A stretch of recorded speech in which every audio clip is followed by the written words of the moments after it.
How much do you think your data is worth to hackers?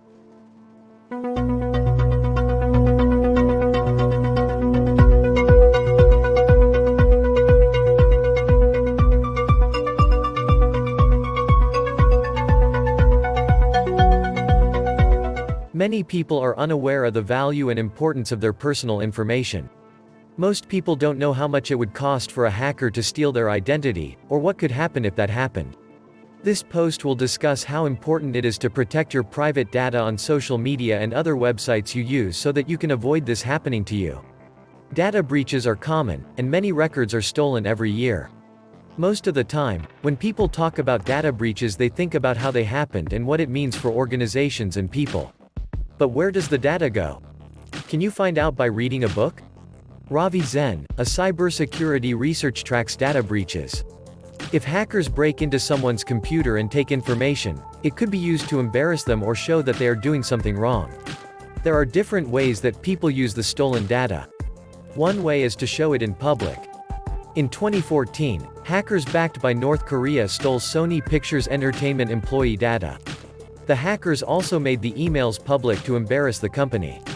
This was because they were not happy with the release of a comedy movie about killing North Korea's leader, Kim Jong-un. Sometimes, data is stolen by governments. They don't do things like tell people or sell it to other companies. Instead, they use it for spying. For example, there was a breach where the hotel company Marriott lost 500 million guests' information. The suspects were backed by the Chinese government and may have been trying to collect information about US civil servants. The majority of hacks seem to be about selling the data to make a buck. It's not just information about your favorite TV shows. They can sell the data to make fake IDs, get into bank accounts, or use it for identity theft. Another problem with hacking is that they often try to cover their tracks by changing a few numbers on an account number. This makes it hard for banks and companies like Facebook that are trying to gather similar data for marketing purposes. Money is what data breaches are mostly about. Organized crime groups commit 55% of them. Some stolen data ends up being sold on the dark web to people who want it, like information from Huazhu Hotel Group in China. That information included over 200 million records of personal info, including 130 million customers. People stole data from Target, Sally Beauty, P.F. Chang, Harbor Freight, and Home Depot. That data was then put on a site called Reskater that is easy to find with Google. But it can be hard to find other sites on the dark web with special browsers or Tor. People can buy information. They can pay for it with Bitcoins or Western Union. Prices depend on the type of information, how much there is, and how much people want it.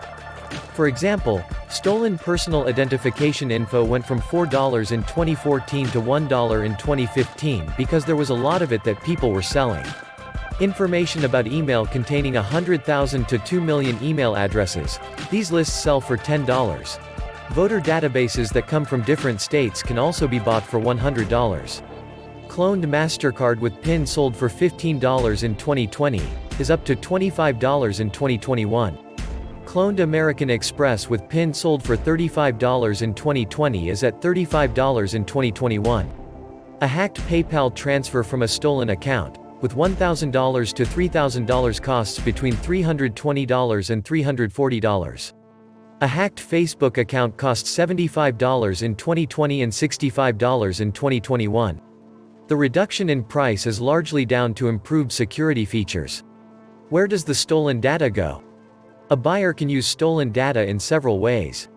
They can buy things with a credit card number or security code. This is called cloning a card.